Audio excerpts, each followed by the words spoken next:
I'm Hugh living in southern Alberta, and my first brush with trigeminal neuralgia came probably about 1979. I noticed the touch of brushing my upper lip or shaving, I'd get a little zing up through my cheek and wondered what that was. This went on, finding some trigger points around, it'd touch your head and it'd go zing like a knife coming down there, and that would be that. And then sometimes it wouldn't do anything. When it was on, even a breeze would trigger it. Eventually, I went to see my doctor, who was also my aviation medical officer. Said, "What's this all about?" I described it to him. He pulled out a textbook and says, "You have practically quoted this page word for word, so it's got to be trigeminal neuralgia." I says, "Well, how can it be?" He said, "I've always understood it was an incapacitating pain. This hasn't been. It's a real nuisance. But it's not that severe."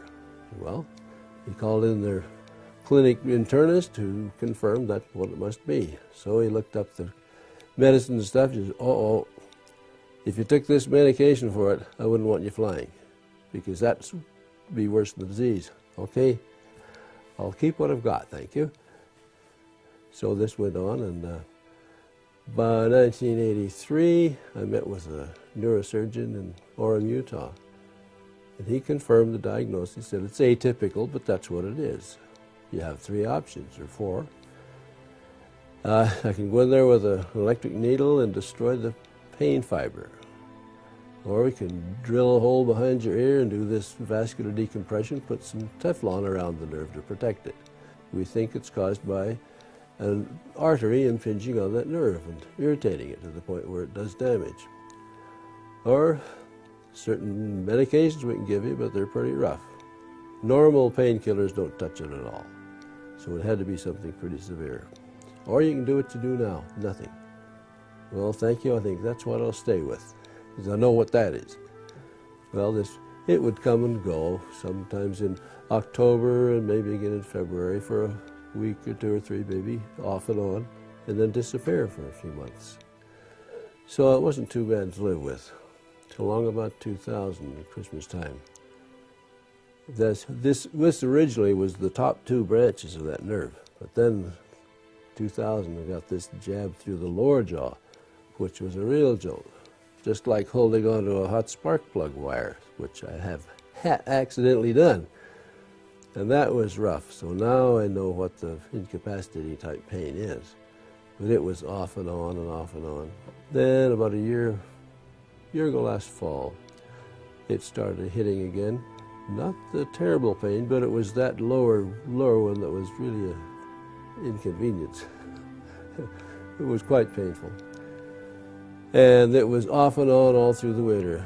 And during that winter, I picked up a copy. I do get the Discover magazine.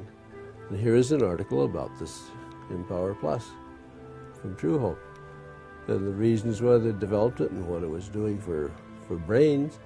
Oh, gee whiz, are nerves a similar enough tissue to brain? Would it help that? So about March, I decided to give it a try, so I phoned over and talked to Tony Stiffen. He said, "Well, come on in and see me." He says, "Well, let's try it." Okay, we'll started in right then trying this. And it took about 2 weeks, and the pain subsided to really well. It was still hitting, but it was not the terrible pain that it was. And eventually, through the summer, it faded right away. I thought, well, is it a natural remission, or is this stuff helping? So I reduced the dose. Bam, bam, bam. Here it came back again, so I upped the dose to what I was doing.